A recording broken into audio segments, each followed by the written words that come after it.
Senator Marcos, you may proceed, ma'am, when you're ready. Thank you very much, Presiding Officer. And Attorney Lontok, Yes, ma'am. maupay nga pag-abot din Mapaya hindi kulog, ma'am. aton Senado. Opo, ma'am. Okay, I'd like to affirm lang yung sinabi mo kanina na nung nangyari nga itong hating gabi na interview ni Vice President sa Zoom, agad-agad in-orderan kayo, in-instruction na ng NBI na mag-imbestiga. Tama po yun. Hindi po, Your Honor.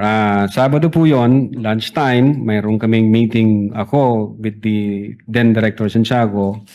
I think between 12 noon and 1 p.m. And then mayroong instruction na nanggaling kay Delta Santiago na, Jeremy, may kumakalat sa social media, may mga utterances na ginawa ang Vice Presidente. Imbestigahan natin. Since may cyber aspect ito, imbestigahan nyo na.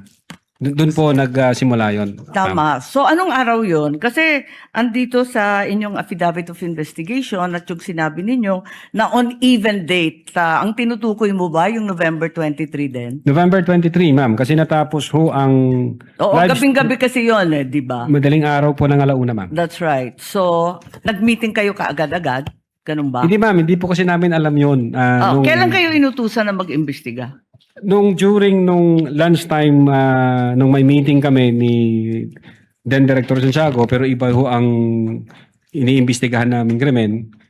Kailan kayo sinabihan ng DOJ na mag-imbestiga? Anong araw? That po? same day, ma'am. Kaya nga, November 23. November pa rin. 23. Oo, pareho lang. Yun ang sinabi ninyo kanina nung tinatanong kayo ng counsel ng prosecution. Yan din ang nakasaad. On even date ang nakasabi sa inyong affidavit. Opo. Yes, ma'am. Okay. So, nag-umpisa na kayo. Kwento nga ninyo, 4-phase yung investigasyon. Nag-umpisa sa identification. Nagbigay kayo ng hash value. Nag-preserve kayo ng data. Pagkatapos nag-research kayo. Subsequently, sinabi mo na meron kayong open source intelligence search at natuklasan ninyo na meron palang October 18 video na press con na naman ni OVP na nasa Facebook at may mga sinasabi na naman na puputulin yung ulo. Tama ba yon yung October 18 ang nakita ninyo? That's the continuation in the analysis phase, Your Honor. Oo. Yes, Your Honor. Kasi nag-research na kayo, no? Bilang fourth phase nga ng inyong investigasyon. Tama po ba? Hindi po, Your Honor. Yun yung third phase ho, yung analysis and attribution. Sa analysis pa at attribution. So third phase. Pero bandang huli na. Ang pinagtatakahan ko, kung inutusan kayo ng November 23 na magkaroon ng investigasyon, bakit napakaaga? November 6, 2024, a subpoena was issued to ABS-CBN requiring them to submit an authenticated copy of the video pertaining to the 18 October press con. Nandito to sa affidavit ninyo, nasa page 8, number 14. Kung inutusan kayo noong November 23, ang ibig ba sabihin, November 6 pa lang, minamanmanan na si Vice President? Iniimbestigahan na siya bago pa yung Zoom conference sa Kongreso?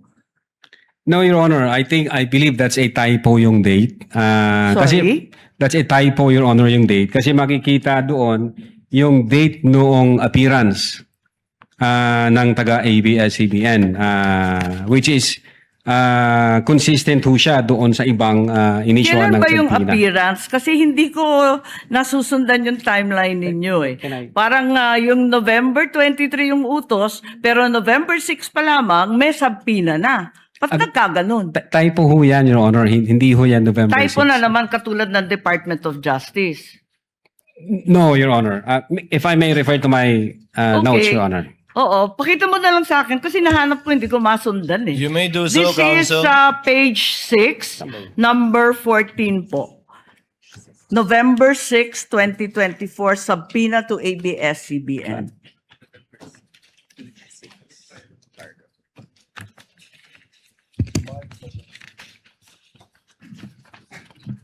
Yung subpoena mismo. The subpoena itself. The subpoena itself.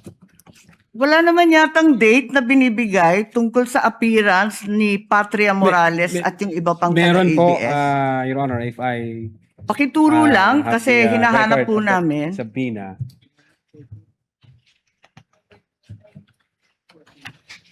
Subpoena mismo.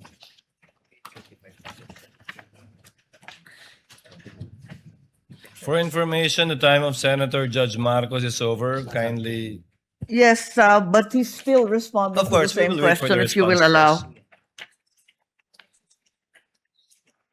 Siya po yung matagal, hindi tayo. We're only counting your the questions that you asked, not the answer. Neither are we counting the waiting time for the witness to answer.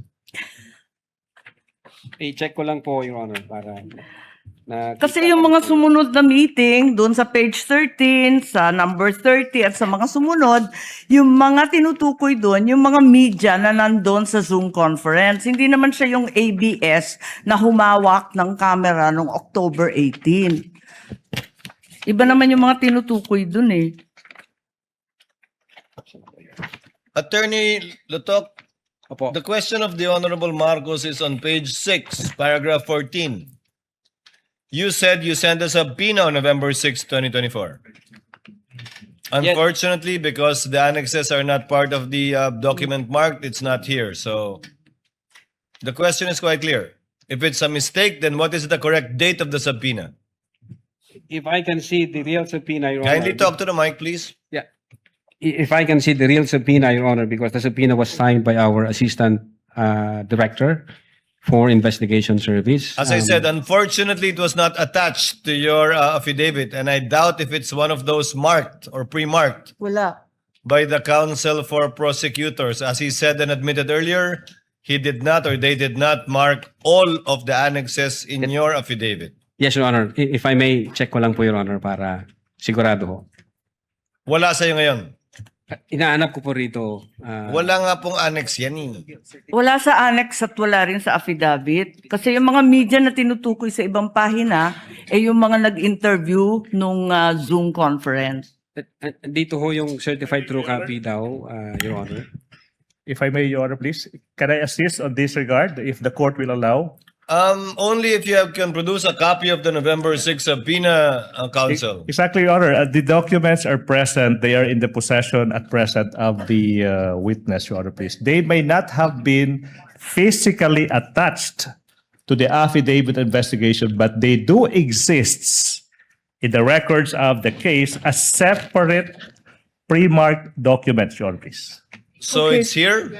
Presiding officer, then is counsel saying that therefore the affidavit is defective or wrongful, and With that all re- November 6 is not the right date? What then is the right date to With the all subpoena respect, to Your Honor, ABS? please, with all due respect, we object to the use of the term defective. Counsel, we shall await. Let the Yes. document speak for itself. Yes, Your Honor, please. If it's there. The witness is Yes, now it in the was the witness process. who said that it was a mistake, not me. No, it doesn't make the entire affidavit of investigation defective. No, I merely said the date was wrong, right. because that's what he said. Yes, Your Honor. It's just been brought to my attention that, in fact, presiding officer, two documents were issued on November 6. Not only the subpoena to ABS-CBN, but further the affidavit of investigation regarding the October 18 press con. Can we please be clarified as to these two documents which don't seem to appear in the affidavit nor in the annexes provided? Let's first wait for the witness to answer the first question, Senator Judge Marcos. Okay. Yes, If I- Attorney Lotok. If I may, Your Honor. Ito ho, ang subpoena, Duces Tecom, yung date ho ng appearance niya is December 11. Appearance po. Ang tinatanong yung Appearance. date ng subpoena. Date Attorney ng Lotok. subpoena, Your Honor, is 6th day of November 2024, which I believe this is a typo kasi magkakasunod ho ito doon sa mga inisyuan namin na media personalities. Attorney Lotok, typo na yung affidavit mo? Typo pa yung subpoena? Hindi po. What are you typo looking yun. at? The subpoena or the affidavit? Dalawa yan eh. What are you looking at, Attorney Lotok? The subpoena, Your Honor. So the subpoena is dated November 6. Okay. This- And the affidavit also is November 6. Dalawang typo carried over. Asan yung affidavit? Hindi ko pa nakita, ma'am, yung affidavit na November. Your 6. affidavit Ikaw ang says pumirma November eh. 6. Pero patingin ako. Yung affidavit of investigation mo na binigay, pati I-check yung ko po, ma'am. amended, carried over din. Yung first draft na rineject ng DOJ, yung ikalawa, parehong November 6. Saan? Pirmado ninyo eh. Page 6, Counsel, paragraph 14 of his affidavit of investigation.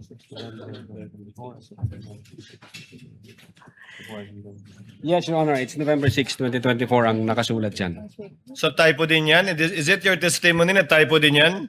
I believe so, Your Honor. Kasi ang intention namin dyan is 11 December 2024. Anyway, Senator Judge Marcos, the document will let the document speak for itself. That would be the best evidence of it, if at all, of the dates Thank you. of either the subpoena and or the affidavit. Yes, presiding officer, just to provide our witness a chance to correct himself or the documents, sa palagay mo, ano yung tamang date kung mali yung November 6?